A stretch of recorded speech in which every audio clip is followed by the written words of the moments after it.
Okay, let's go and check the volume levels before we get going. So we are in the Wilga this evening. Little Polish aeroplane in Flight Simulator made by GotFriends, and they've recently made it fully compatible with Flight Simulator 2024. So I thought we'd take it for a fly along the Snake River in the US. So I'll go and pull up the map to show you where we are.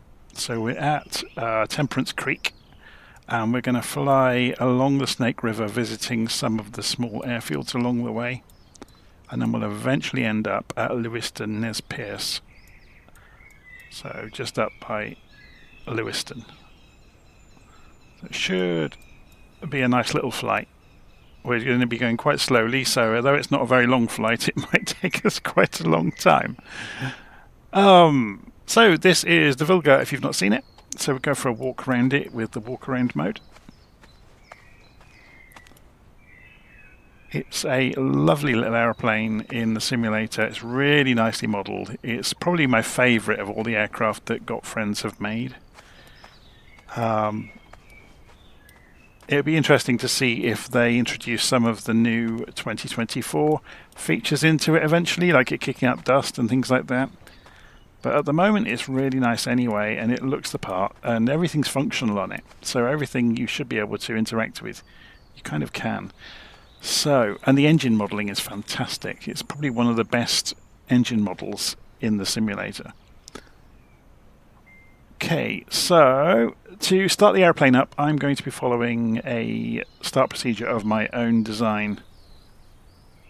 So if we go and have a look, I've written everything down because I like flying the planes in their original form. So this is a Polish one, so all the signage inside is going to be in Polish.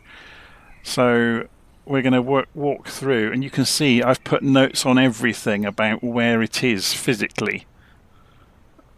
Just so you can easily help. So we'll work through that together. I've got it on a second screen here. You can get it from Ko-fi.com. There's a link in, as I said, in the notes of the video, and I'll pin a comment later when this goes out as a normal YouTube video. Okay, so if we press Shift and C, puts us, and then backspace, and then I'm going to turn head tracking off for the moment. So I'm going to follow my own instructions. So Shift and 1 will make us look down in the cockpit. You can see I've got a really fancy radio kit in here. You can control that up here. So at the moment I've got the there we go, got the rubbish radio now because we're not going to need anything clever. And EFB is available and the flight director is installed. So all that means is we have got an autopilot kind of stowed in down here. So to get rid of the tooltips, just before we get started, I'm going to go into Flight Interface, go to Instrument Name Tooltips, and turn them off, because they'll just get annoying. Seattle Center, United 1485. Okay, I'm going to go and turn Say Intentions to United 1485, radar contact.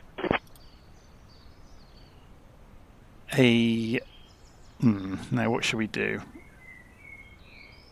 Choose OR01. So this should give us just the option to do CTAF, but it's not going to. Okay. Interesting. We'll have a play with the radios in a moment.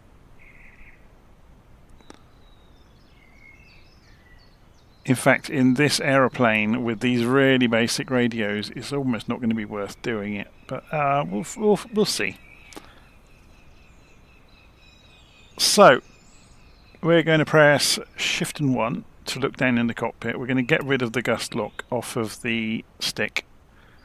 And then press Shift and space. And turn back around and pull the cabin door closed. So everything has sounds in this aeroplane. Let's just make sure that the volume levels are turned up so you're going to hear everything that I hear as well. We're going to go and open the cowl flaps, so that's this one here, and open the oil flaps. So if we go and have a look outside, what that's actually done is opened up these two bits of hardware. And then we're going to put prop pitch to forwards, so high speed propeller. Then Shift and 6 takes us overhead, and we're going to go and put the battery light on, which is this one. And then the instrument lights. So bottom row, second from the right. That's the instrument lights. Ultraviolet to on, so that's that one, and that one. Seattle Center, United 453, flight level. Oh, we're going to hear those until we get the radios switched on, I'm afraid. But, United 453, radar contact. Dashboard brightness to on, yeah, we've done that. Nav lights to on up. So bottom row, far right. So that's the nav lights. Oil pressure, bottom row, fourth from the left. 1, 2, 3, 4. Fuel pressure to on up, fifth from the left.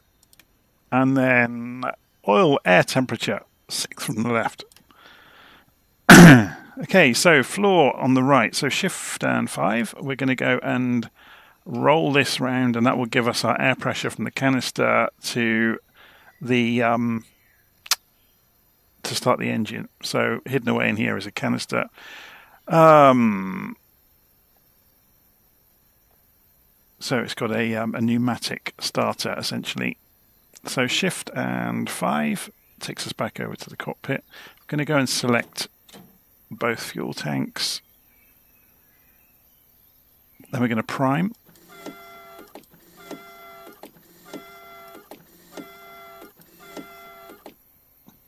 And then Shift and 7, we're going to go, oh, I've got the wrong label on this. Okay, so it's Shift and 6, that's the fuel pump. I need to fix that then. I'll do that later. So then we put the shower sparks to on. So bottom row, third from the left, that one. So then start the engines. So Shift and 1 comes back down, and we can rotate the mags around, uncover the starter, make sure our throttle's in the right sort of place. And starts first time. There is a clipboard over here as well, which I forgot to look at. And we got the pitot covers to get rid of, and the chocks will come away with the parking brakes.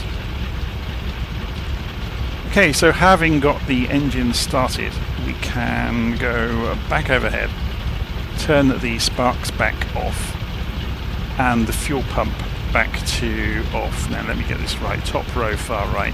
So obviously I can't read Polish, so I'm having to go by using the force. So Shift and 5 brings us back down. We need to go and close the air canister again that we used to turn the engine over. And then back overhead, generator goes to on or up. Anti-collision, top row, third from the right. Stall warning, top row, second from the right. ADF, which has got the label on it thankfully, the radio. Turn indicator, third from the left. Artificial horizon, second from the left. And the gyros, obviously. The word is the same. So back in the cockpit, magnetic compass is here. Artificial horizon has to be uncaged, so we push that plunger in. Then the radios, so we're going to go and turn them on at last. So we roll the volume knob for the radios, or they should. Oh, sorry, we have to. Here we go. And I think we're not going to need this one. We just need this. It's interesting that we've got a digital readout for it. So I wonder what LittleNavMap has to say about comm radio frequencies. So let's show information. So there are none. I didn't expect there would be, to be honest. So we'll tune in purely to where we're going. Unicom 122950. 1. So cancel that. 12295. Okay. So that should keep us fairly quiet while we're landing. Oh, what? Sorry, while we're flying along.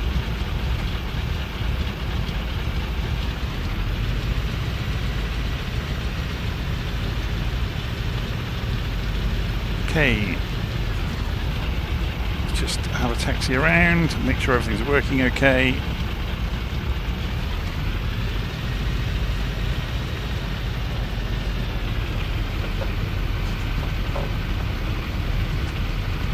So we're going to go flaps 50%.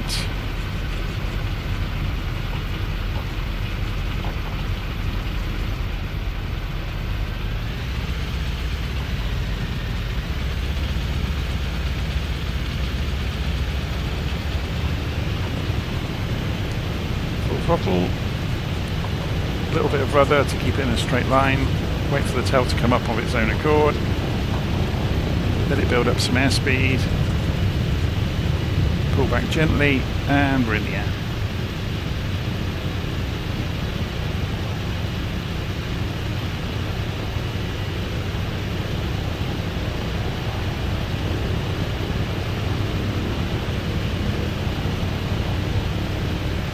I can never remember which way. There we go. Let's give it the flaps, and we'll get some airspeed.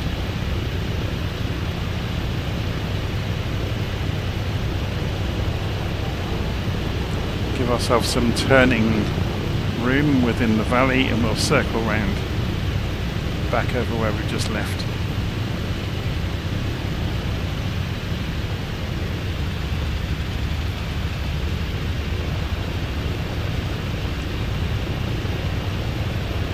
Reduce the propeller speed a bit.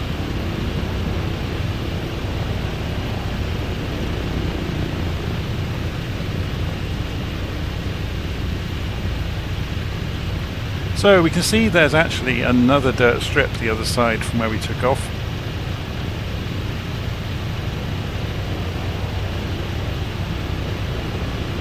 I haven't checked how much fuel we've got actually. I think we'll be okay. Famous last words.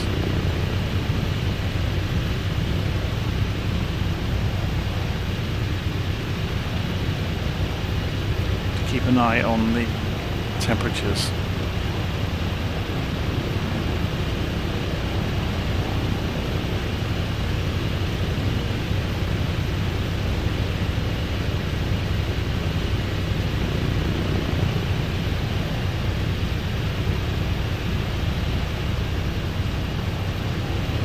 Okay, so we know we want to be heading kind of north east. So as we leave here in a moment, I'm just going to circle around and have a little look at the airfield.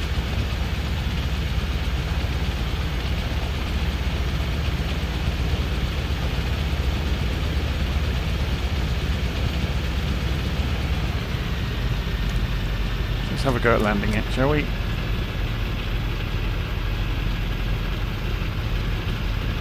If we go to full flaps, this will fall out of the sky.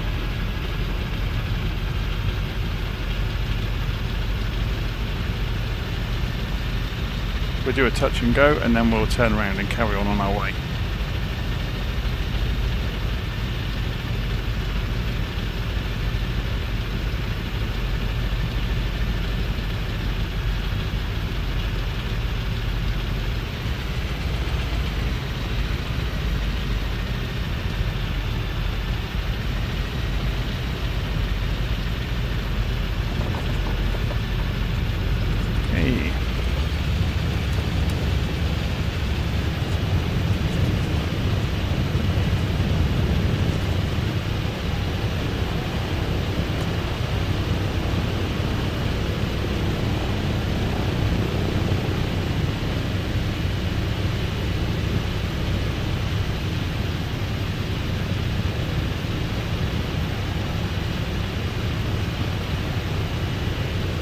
So at the moment we're going the wrong way than we want to be going, and let's just go and find out where exactly we are. Yeah, so we're going to turn round and go the opposite way up the valley.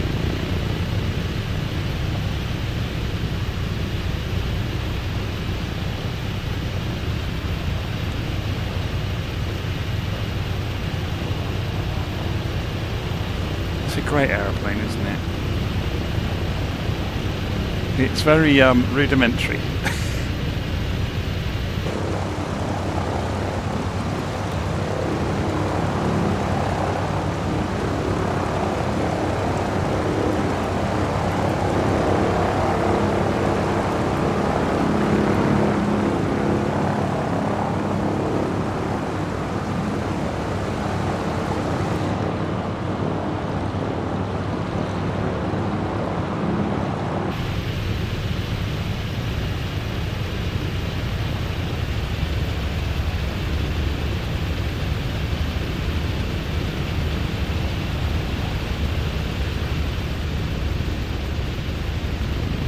Okay, off we go up the winding gullies and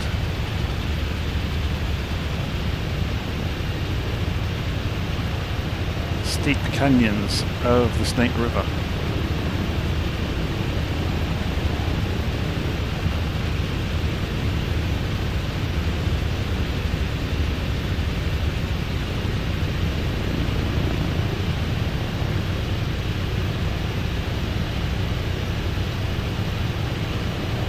So the indicated airspeed is in kilometers an hour, obviously.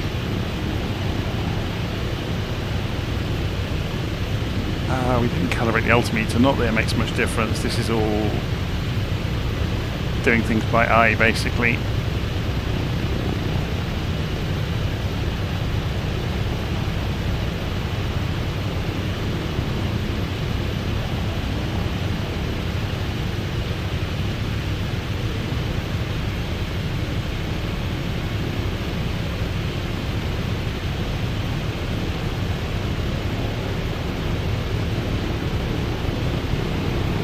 You actually need the attitude indicator sometimes, don't you? Because you can't really see around here where the ground is. Obviously you've got the water to go by, but you don't know what's level.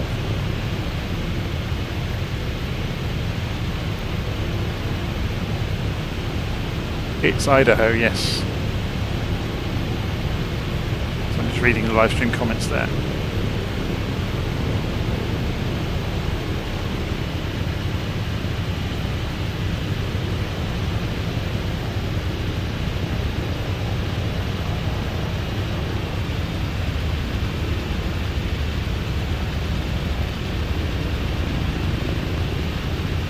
How are we doing on our trip up the river? So the first airport we're coming to is Pittsburgh Landing, which is just round the next bend if I try to avoid going into the water. And we'll do a touch and go at each airfield.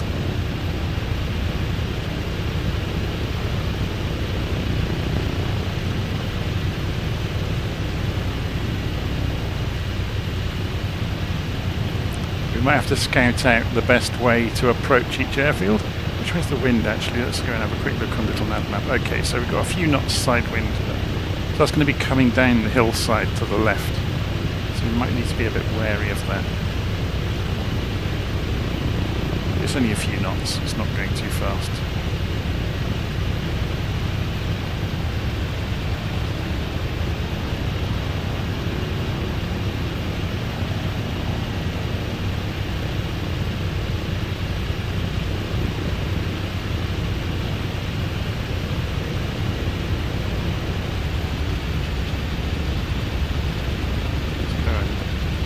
Swoop along the fields here.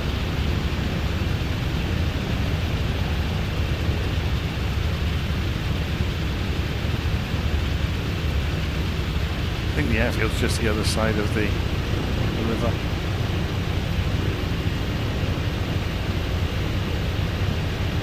I say airfield, it's a dirt Since patch. we're flying over Imnaha, Oregon, let me tell you about the Pittsburgh Landing Airport below us. This little airstrip is a gateway to the Hells Canyon National Recreation Area, which is home to the deepest river gorge in North America. Yes, even deeper than the Grand Canyon.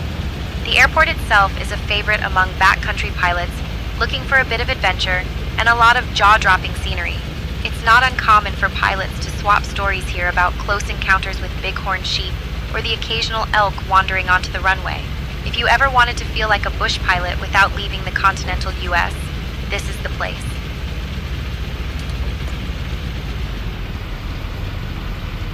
I wonder which is the best way. This way. At least you have an exit this way. Coming in from the runway to the left there, you're facing the hillside, aren't you?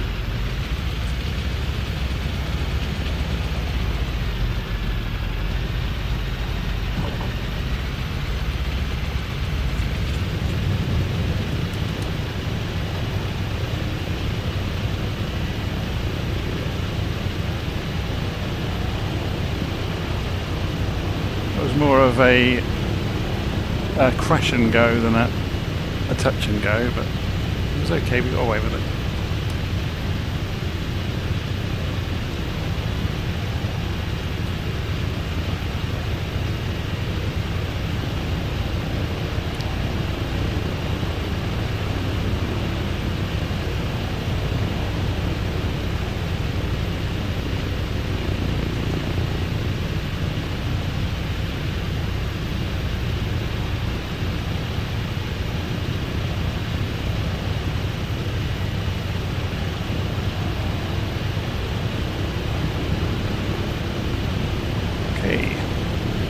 carry on down the valley. So next stop in about 14 miles time is Doug Bar. Got a little way to go yet though, so we'll just drop down to the river.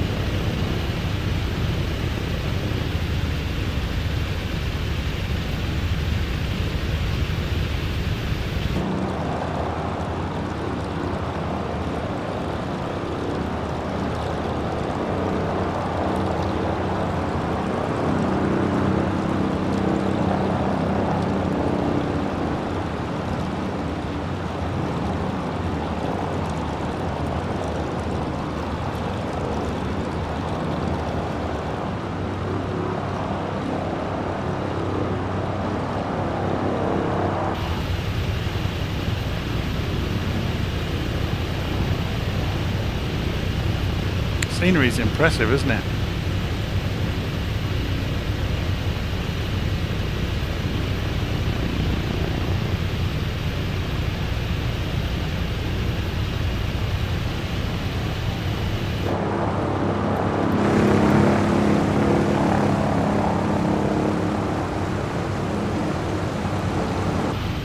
I don't know where I'm going.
Yeah, this is stock scenery. The airports are not stock, but the rest of the scenery is.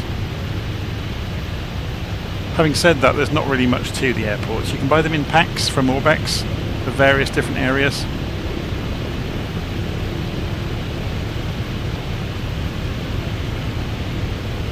we're heading slowly out. Yeah, all of these hills and everything, this is just the stock scenery in Flight Sim 2024. This is what 2024 looks like.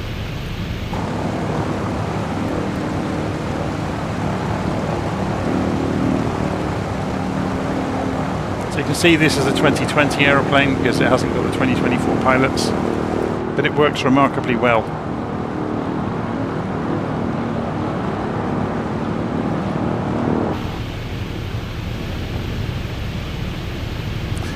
Yep, so Rob's got it right in the live stream comments. This is the deadly and not so deadly airfields available from Orbex.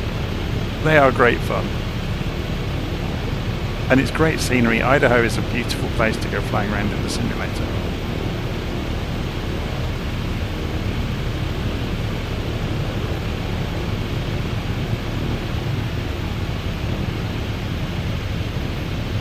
Go up this hillside just to see what the grass looks like if we get close to it.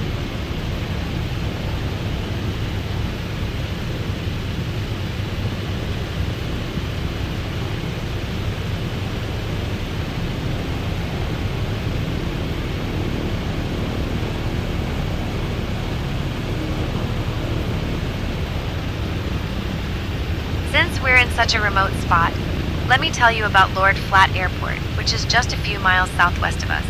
This little backcountry airstrip is perched right on the edge of Hell's Canyon, the deepest river gorge in North America.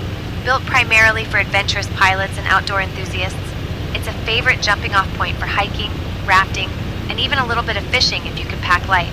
The airport itself is nothing fancy, just a strip of dirt and grass, but it offers some of the most jaw-dropping views you can get from a cockpit. Pilots often swap stories here about tricky landings and the occasional wildlife encounter. like deer or even the odd bear wandering across the runway.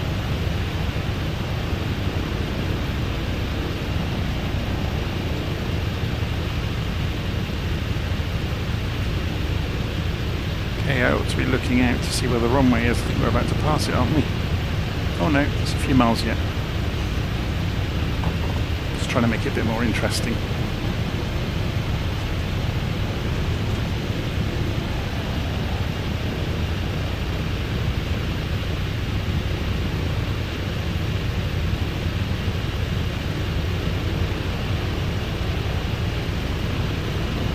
Of course, we're getting the fall colours, aren't we, on the trees now? I haven't been in the simulator for a couple of weeks properly. I'm not doing this sort of thing anyway. So it's always a bit of a surprise when you see the seasons kicking in.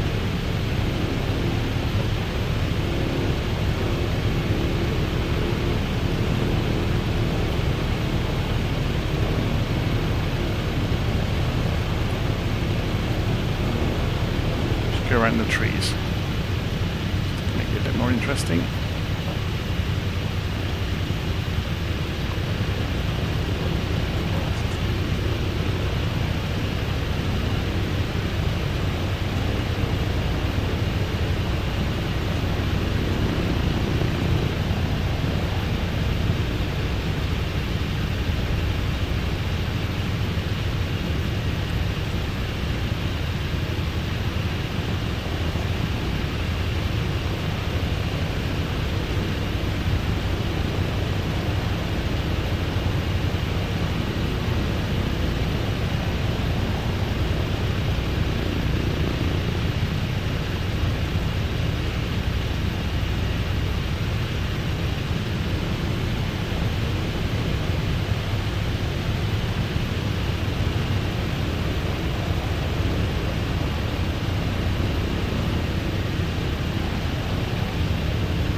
Okay, let's go and have a... We could look... Oh, I haven't got the GTN. I had it earlier, didn't I? Okay, it's just around the next corner.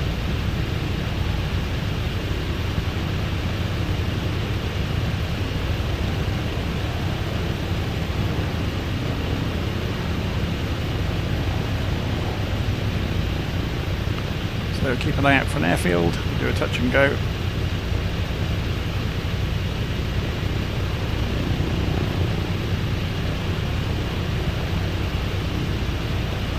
Coming in quite fast.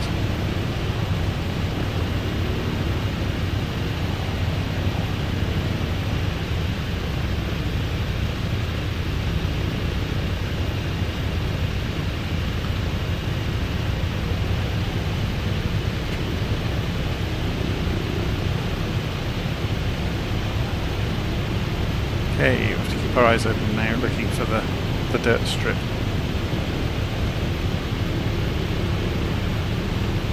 So we're just approaching Doug Bar.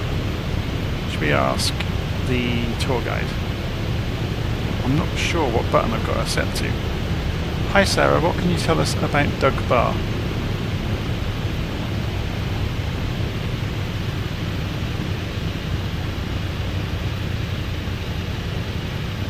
Or maybe she's on the other button. Hi Sarah, what can you tell us about Doug Bar?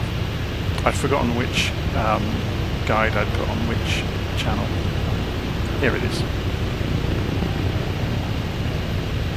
Doug Bar is a historic river crossing on the Snake River. Named after a Nez Perce leader known as Doug, it's famous for being the crossing point used by the Nez Perce during their 1877 flight from the U.S. Army, making it a significant site in the Nez Perce War. The area is remote, rugged, and only accessible by rough roads or by air, which makes it a favorite spot for adventurous pilots and history buffs alike. There's no actual town or settlement at Doug Bar, just the river, some wild terrain, and a whole lot of stories about perseverance and survival.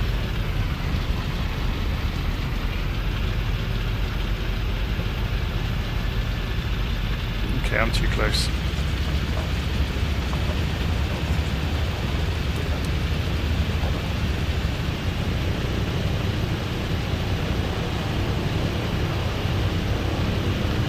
Circle back and drop in over that mound just before the runway. So I'm going to give myself room to turn.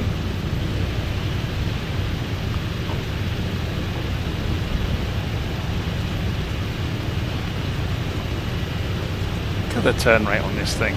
When you kick the rudder in as well.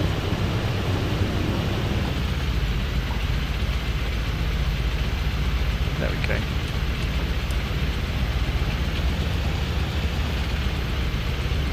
So if we come in from the riverside, we can just hop over the tree line.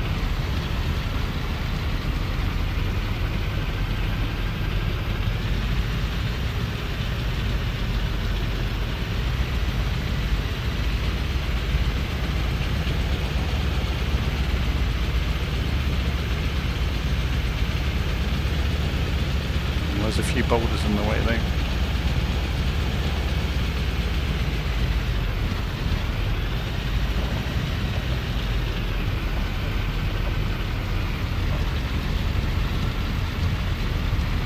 So we'll come to a full stop here and then turn the aeroplane around.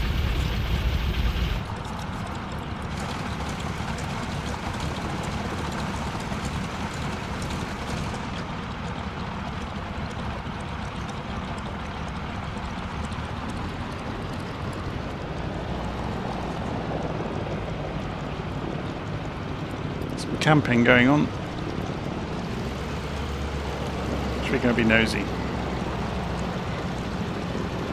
What's the stall speed of the Wilga? I don't know, and I haven't found out yet.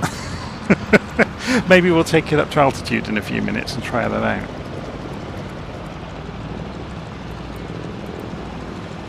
We're going to blow all their tents over with our propeller wash, aren't we?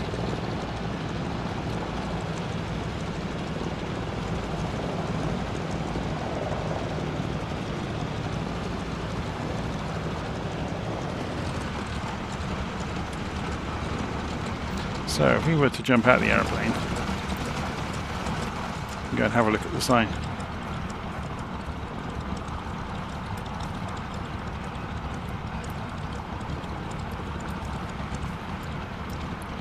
Very cool.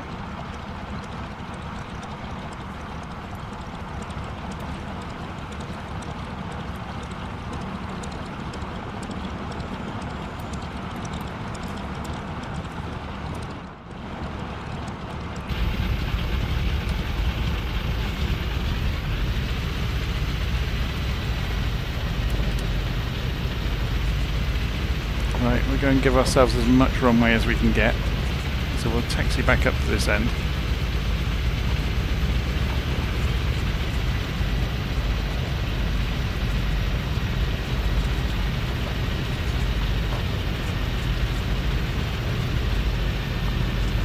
Now for boulders.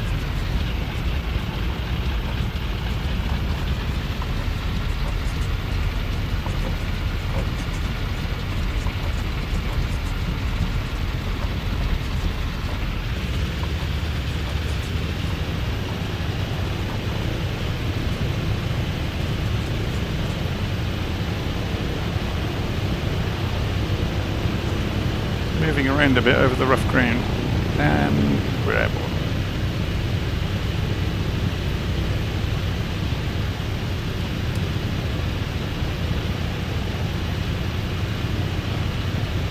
Okay, so we carry on our way.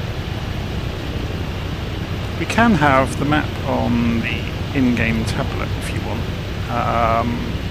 which will be this one I guess, and that's the charts. Didn't want that. It's going to store the sim, isn't it, to load them? Yeah, I haven't set it up. There we go.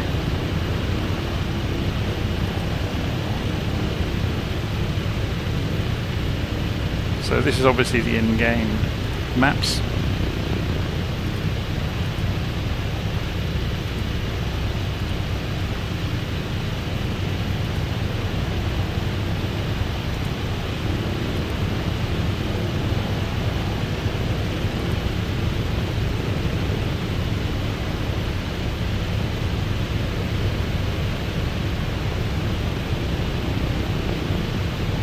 I've zoomed in a bit too far there, haven't I?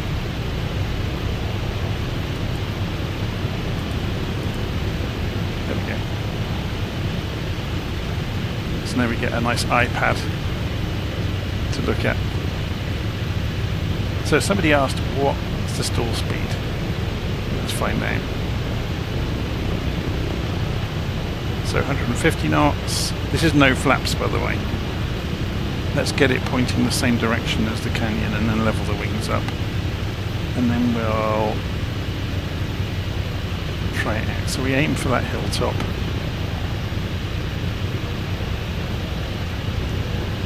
It's carrying on climbing. Pull the throttle. You get a dinner bell first. Oh, and then it drops a wing.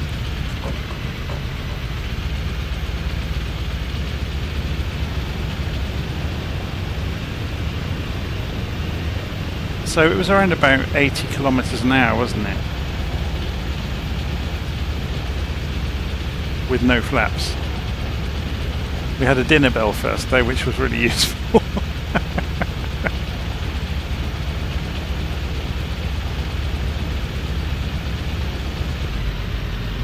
So if we side slip this, there's not much fuselage there, is there?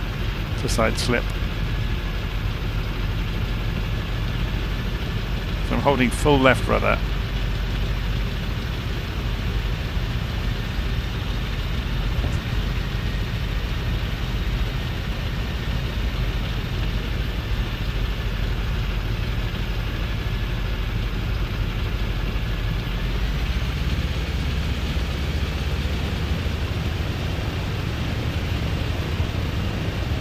So let's press shift and space. Yeah, I thought I'd zoomed in a little bit there.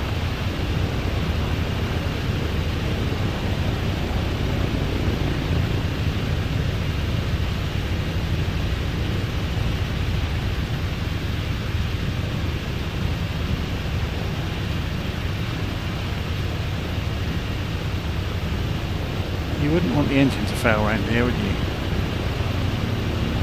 There's not really many choices about where you're going to go, other than into the water. It's probably pretty shallow though, isn't it? You would hope. Full of gravel.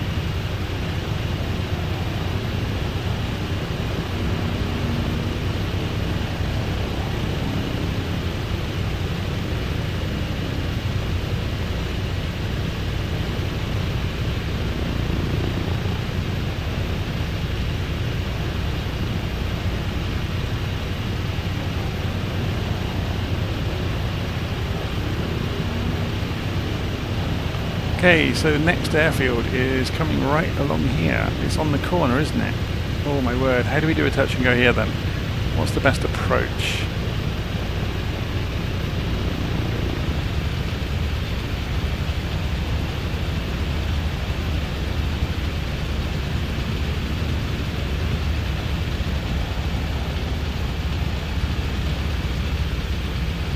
I guess just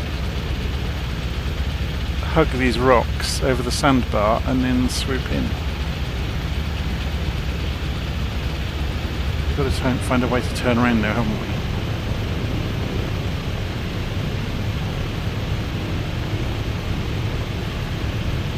Which could be more fun than anybody imagines, because there's nowhere to turn around.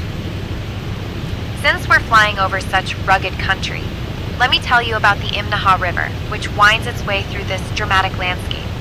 The Imnaha River is a tributary of the Snake River and is famous for its wild, remote beauty. It's been a lifeline for people in this region for thousands of years, from the Nez Perce, who fished its waters, to early settlers who braved the steep canyon walls. The river is also a hot spot for steelhead and Chinook salmon runs, drawing anglers from all over who are looking for a real challenge. Just side slipping us down. Try to get low. There we go, straighten back up.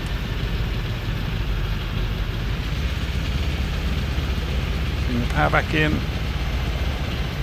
Hug the left side.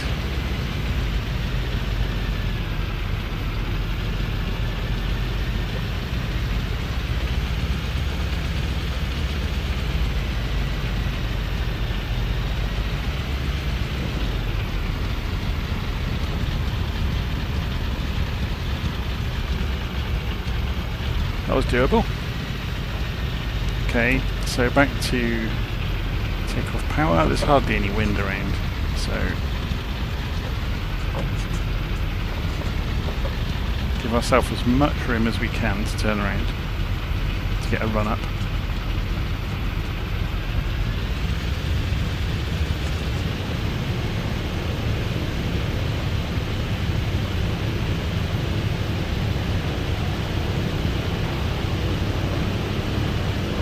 We're just going to fly off the edge and try to avoid the water.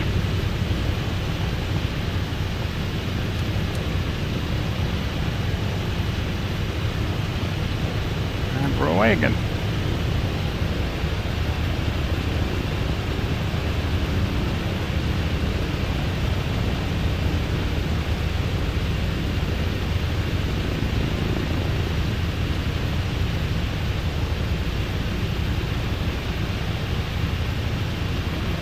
Oh, not nervous at all.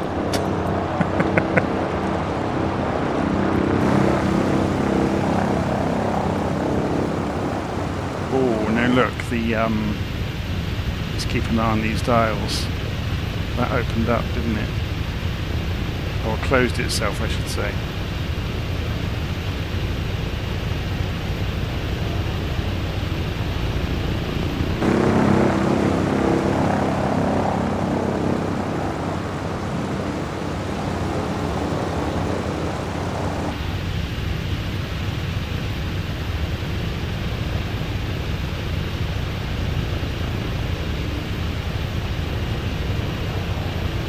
So, is this the long run now out towards Lewiston? I think it might be. Let's go and have a quick look.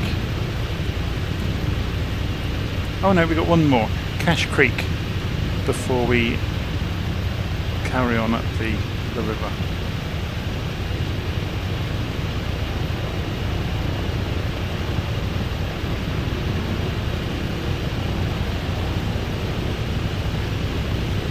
So, being asked what I use to track my head, I'm using a Tobii Eye Tracker.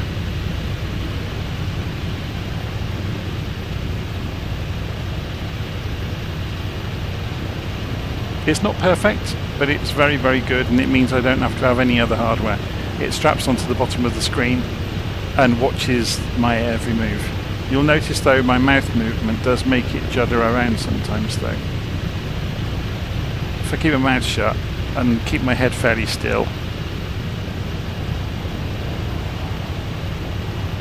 it's very good.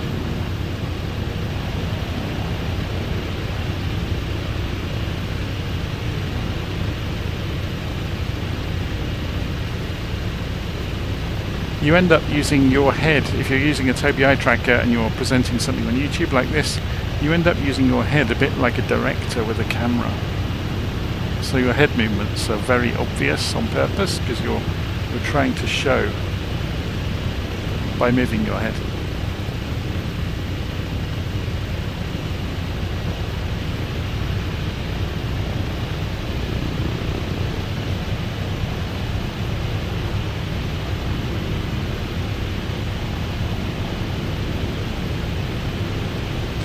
Have a little look at the map.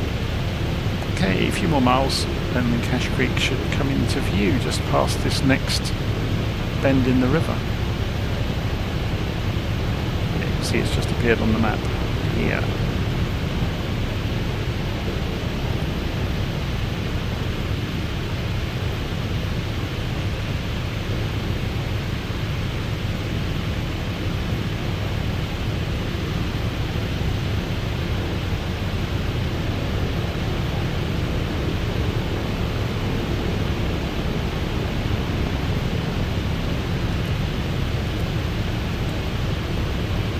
So it's obviously ADF, isn't it? But the Polish version. I wonder if there's any non-directional beacons around.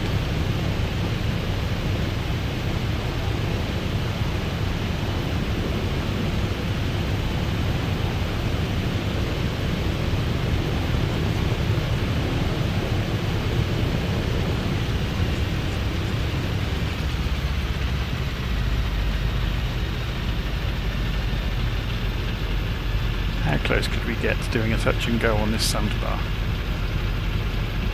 It's probably filled with boulders when you get close to it.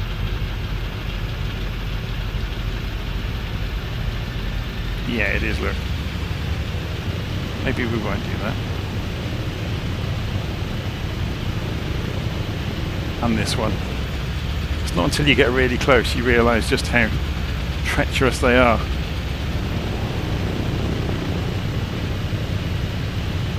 It's all the boulders that have washed down the river, isn't it?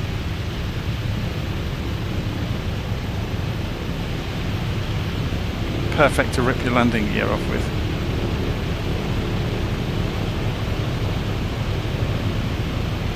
Since we're in such a wild and remote part of Oregon, the closest spot worth talking about is the tiny community of Imnaha. This little town sits at the confluence of the Imnaha River and Little Sheep Creek, and it's about as off the grid as you can get in the lower 48. Imnaha has been a hub for ranchers, fishermen, and the occasional adventurous pilot since the late 1800s. The area is surrounded by rugged canyons and is a gateway to the Hells Canyon National Recreation Area.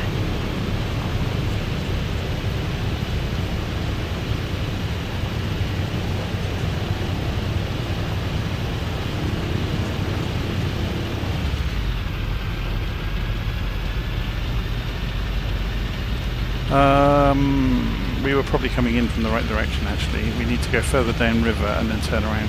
So the reason that she keeps mentioning, the tour guide keeps mentioning Oregon instead of Idaho, is this river is the border. So the border between the two states is right down the middle of the river. So if you're on the left side of the river going this way, you're in Oregon. If you're on the right side of the river, you're in Idaho.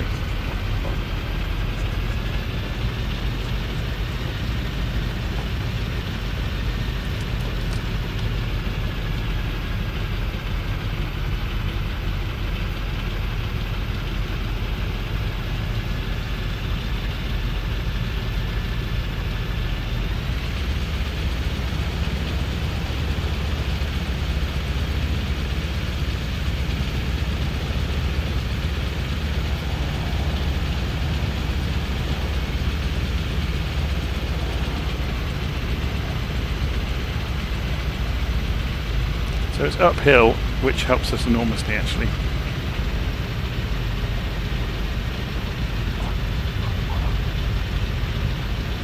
So we'll keep the engine running to roll us all the way up the hill.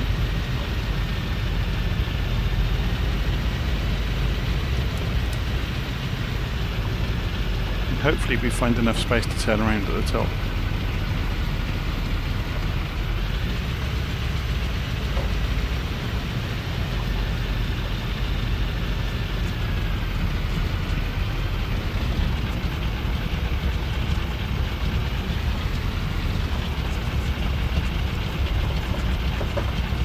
First runway I've ever seen with a dog leg in the middle of it.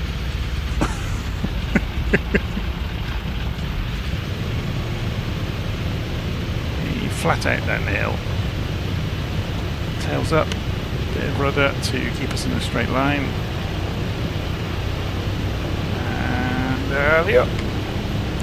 We actually have some speed that time to play with.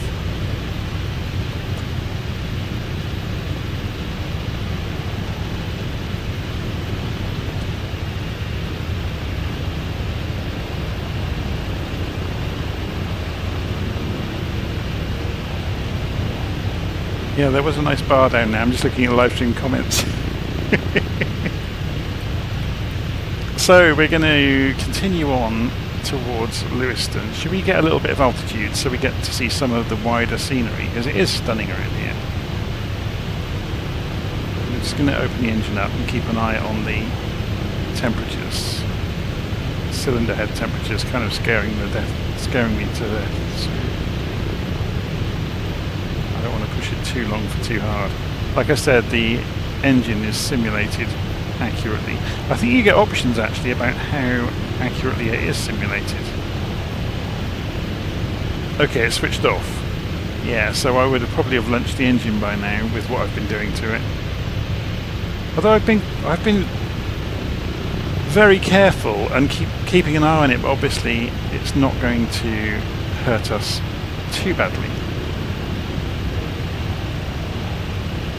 Having said that, if we turn the realism on, we'll probably get a lot more power, but the scope to damage the engine.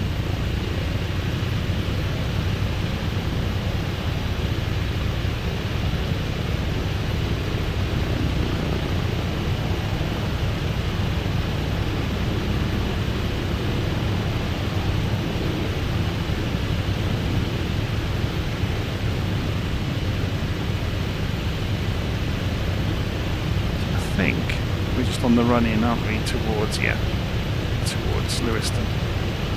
So it's about 20 miles away. Shall we have a play with this? So let's just get the aeroplane trimmed down. So on. What does it do? So it's got a gyro-driven turn manager and it's got a pitch control.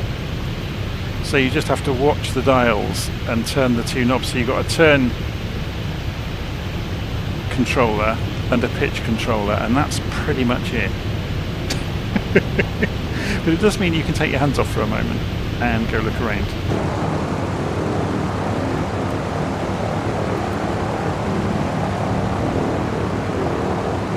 It's a great aeroplane, isn't it? Really nicely put together.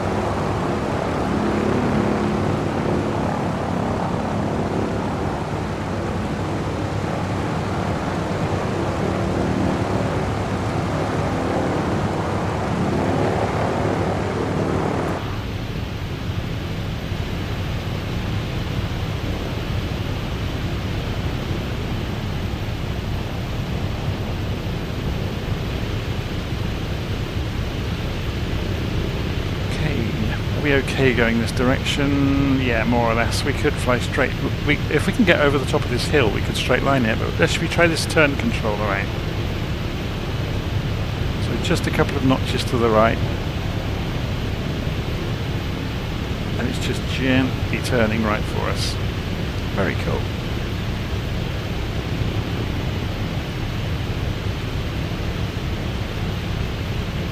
So what have they hidden up here in the aeroplane? There's a headset up there. There's a couple of pairs of glasses hanging down. Oh, of course, yes, I'd forgotten that. This aeroplane comes with a guitar and a cool box and a camping stove and a frying pan. You can actually get all this stuff out when you're on the ground. I'd forgotten that completely. Because you can play the guitar.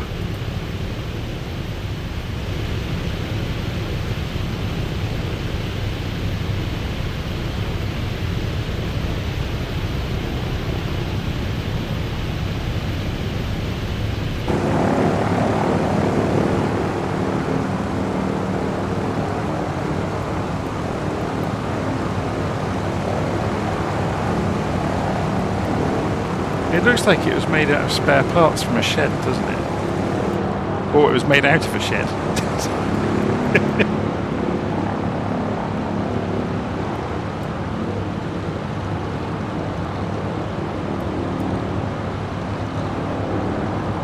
It is awesome though.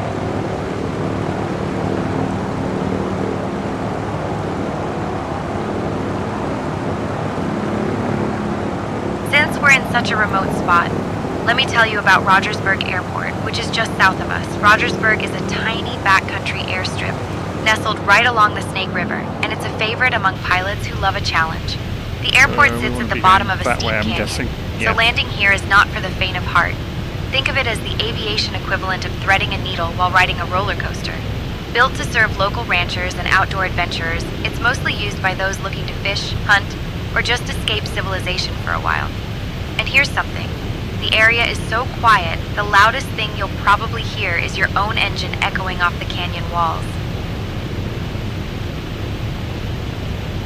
So what she's really saying is that you're ruining everybody else's peace and quiet by flying your aeroplane through here.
go.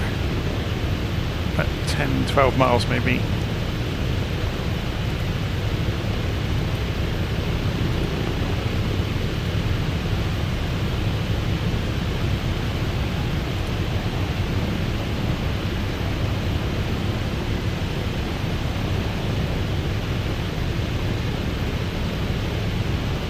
This is cheating using an autopilot, isn't it? Should we turn it back off?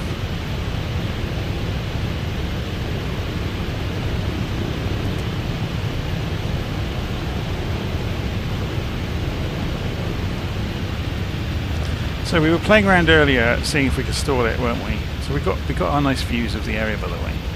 It is lovely up here, isn't it? Should we go in just before we leave these hills behind?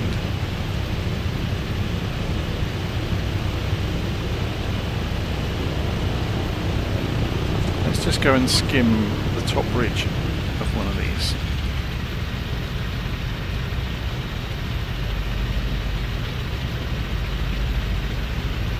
Just to see what it looks like up close.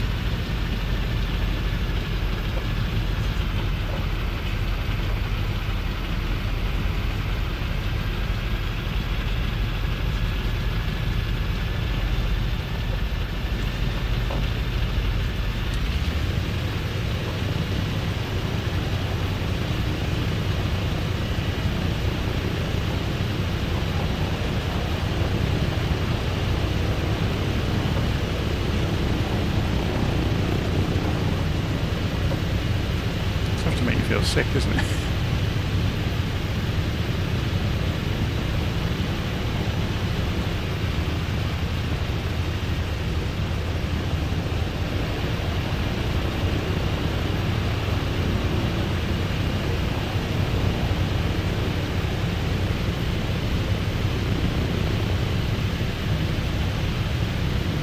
So we were going to have a play with stalling, weren't we, earlier? To see what it's like. So we'll watch it carefully this time, so we'll stay away from the sides of the canyon.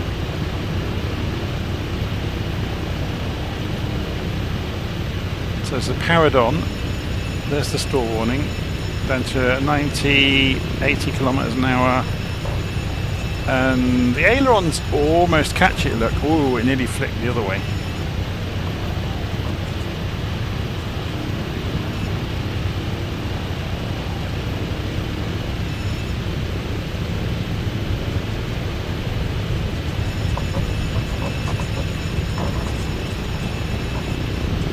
So when it picks up enough airspeed, it will get itself back out of trouble. Interesting. We're going the wrong way now, aren't we?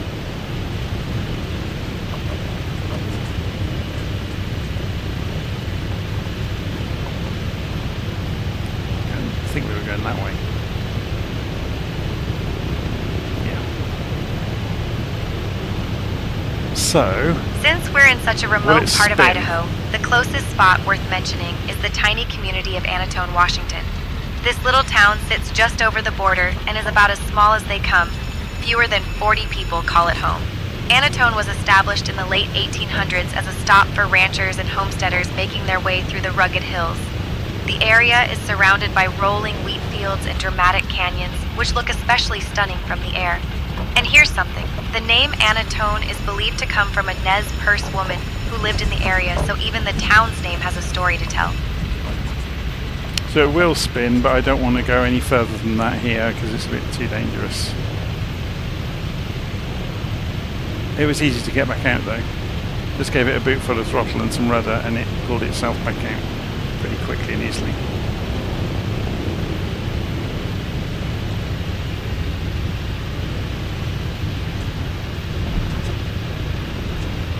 You can see you've got a lot of positive control over it. Probably see it better from outside actually.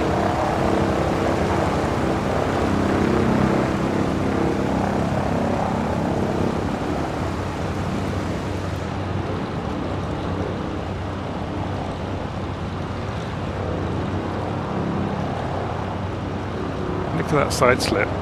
That's mad, isn't it?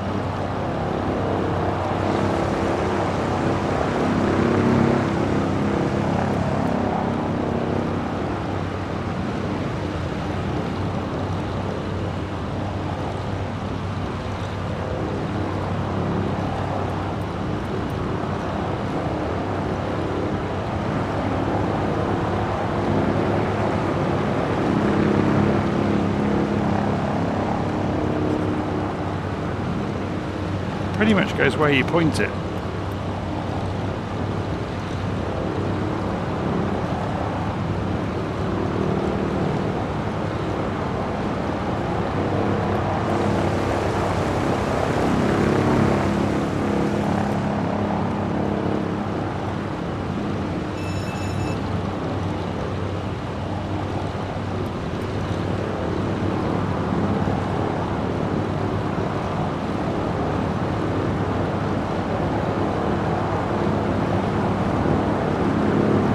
Straight for the airport. It's over here somewhere.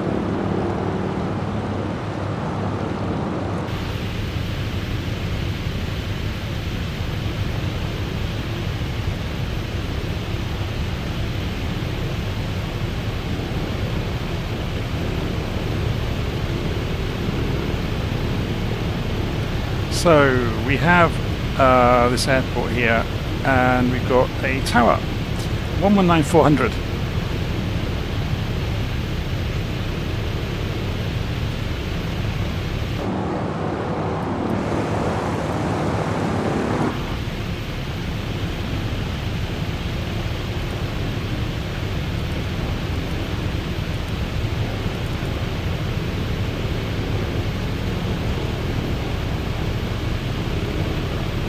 So it's going to be Lewiston Tower, isn't it? Lewiston Tower, Wilga, Sierra Papa, Papa Zulu, Lima, approaching from the south, requesting full stop landing.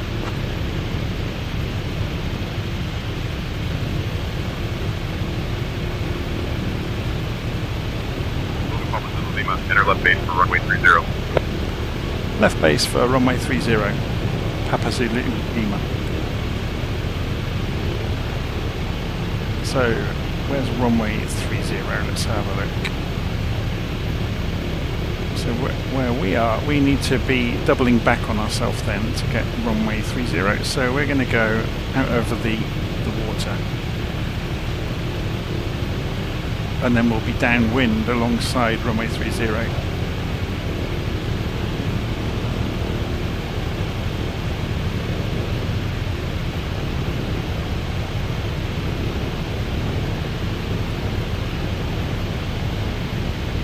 Lewiston Nez Perce Tower, citation 8 Lima Papa, established on the approach. Citation 8 Lima Papa, roger. I didn't realise the engine was so loud earlier, otherwise I would have turned it down a bit. So you could hear me over the top of the racket. Although saying that, the real thing is probably incredibly noisy.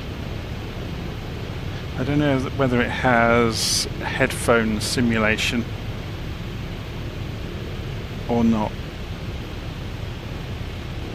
So the game we're playing here, just in case you're wondering, is we're flying out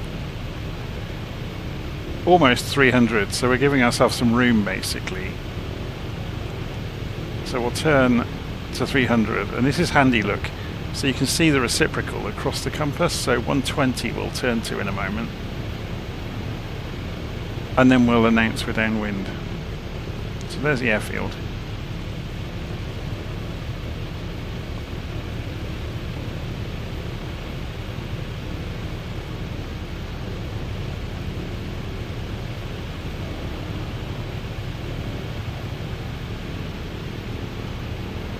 So typically in the Zulu Lima, wind 070 at 4, runway 30 cleared to land. Clear to land, runway 30, Papa Zulu Lima.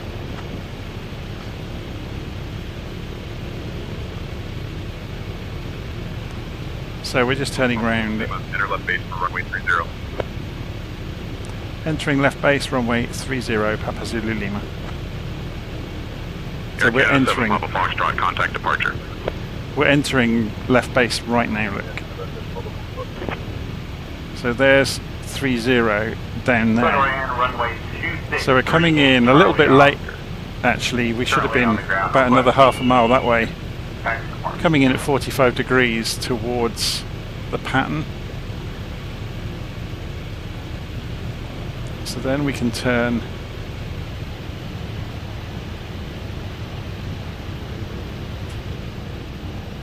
to 120.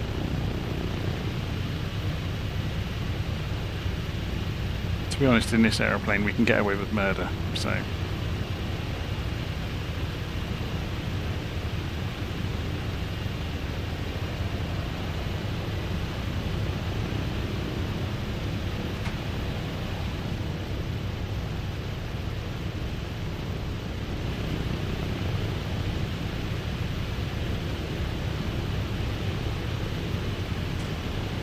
So we're turning 30 degrees now.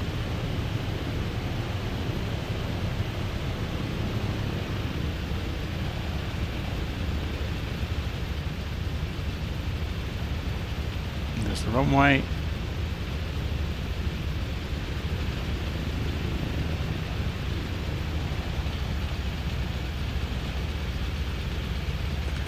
We don't really need any flaps in this thing on this length of runway. We can just gently come in and grease it probably.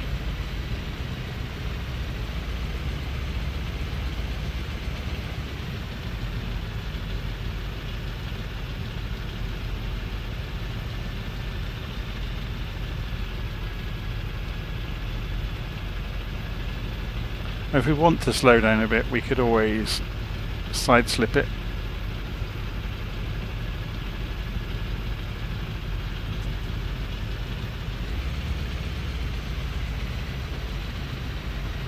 There we go, we're on the VASI lights, just coming in at the right sort of angle.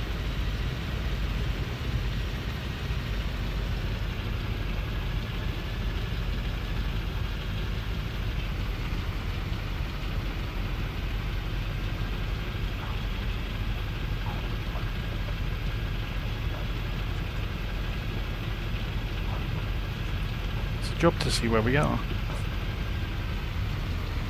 Well, there's a deer running down the runway right in front of us. Frequency change approved. And another one. What is going on? TBM 0 Delta Hotel, welcome to Lewiston Nez Perce. Contact ground on 121.9er. Wilga Papa Zulu Lima, contact ground on 121.9er. Contacting ground 121.9er, Papa Zulu Lima. So we have to go and tune this in, don't we?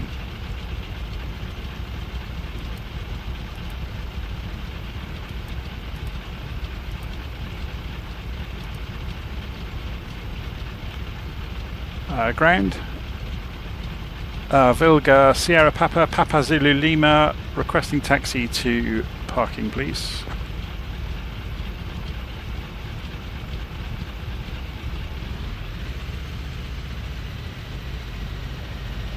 Wilga Papa Zulu Lima, taxi to Terminal 1 Gate 2 via Delta. Have a great day. Taxi, Terminal via Delta, Papa Zulu Lima.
Okay, I forgot to turn off the generic flight simulator aircraft, so we've got a few overlaps here and there.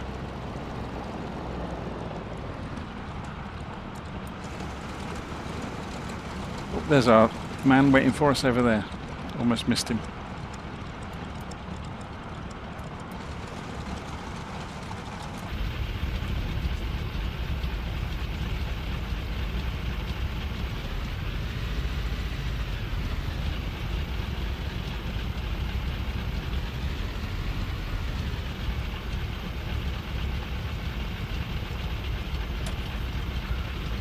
Okay.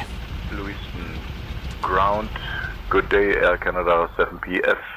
Request IFR clearance destination Portland. We have no information on board. I'll have your clearance in just a second. It's cool, isn't Portland via the Porto 2 departure route, then asphalt, climb and maintain 5,000 feet. Expect flight level 3410 minutes after departure. Departure on 118625, squawk 1532, and expect runway 12, Air Canada 7PF. Air Canada 7 Foxtrot, read back correct. It's interesting, I've killed the power to the radio. There is an option in Say Intentions for it to try and take notice of that from the simulator, but because this is a 2020 aeroplane in 2024, I'm imagining it maybe doesn't integrate too nicely with that. Yeah, it's pretty good though. So we can open the door somehow. There we go.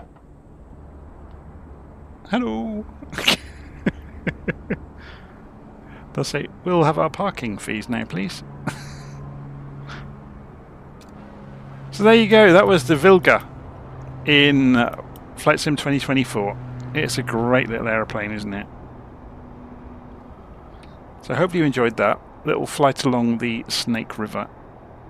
And as I said, there is an instruction document, or a functional procedure that takes you through the basics of starting the aeroplane up, linked in the notes of the video. I'll also pin a comment when this goes out live as a normal video on YouTube.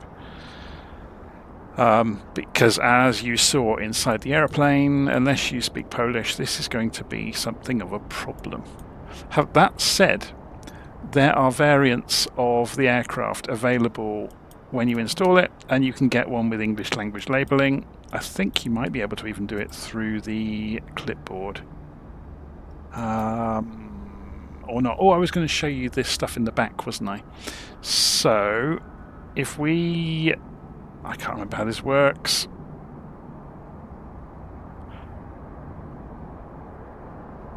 If we go outside,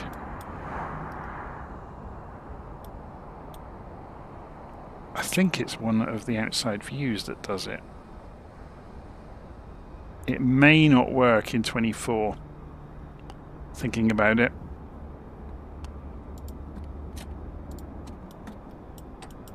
Let's try it. If we unload the cargo.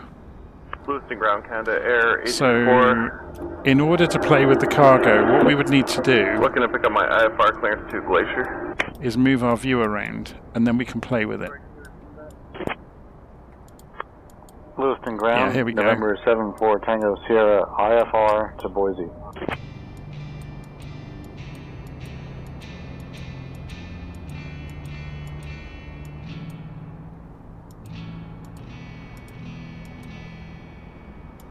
So we can also play with the cooker, I think. Maybe you have to do things as a fishing rod. And, oh, here we go.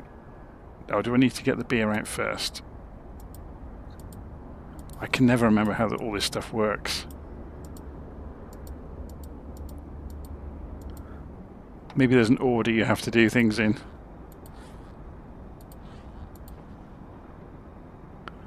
But yeah, it's good fun.